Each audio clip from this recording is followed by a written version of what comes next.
Au début des années 90, j'étais peintre et à un moment donné, je me suis dit, figurer l'individu, c'est fini, il va falloir figurer des réseaux d'individus. Donc je me suis lancé dans la figuration d'un réseau social en 1993 avec une exposition qui s'appelait 1000 femmes. Puis après, quand Internet est arrivé jusqu'à moi, c'est-à-dire vers 1994, j'étais passionné et j'ai mis ma première exposition en ligne en 1995. Ça s'appelait IDs, c'était une exposition avec 1000 personnes dans la lutte contre le sida. Mais en 1995, mettre une exposition avec 1000 photos en ligne, ça servait strictement à rien. Il y a 25 personnes qui sont allées la voir. C'est un peu bizarre. Mais bon, j'ai ma passion pour les réseaux sociaux, pour Internet et tout ce qui lie les gens à travers Internet était née à ce moment-là, donc au tout début des années 90 en fait.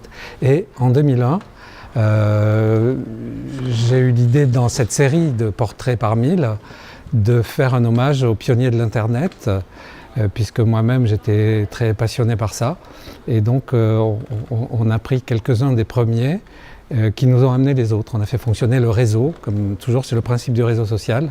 Et voilà, c'est un hommage aux premières personnes en France qui, jusqu'en 2001, avaient été au départ de toutes les ressources d'Internet françaises. C'était super intéressant de les rencontrer. Et maintenant, ce qui est marrant, c'est de voir que c'est devenu presque déjà une historique, quoi. Les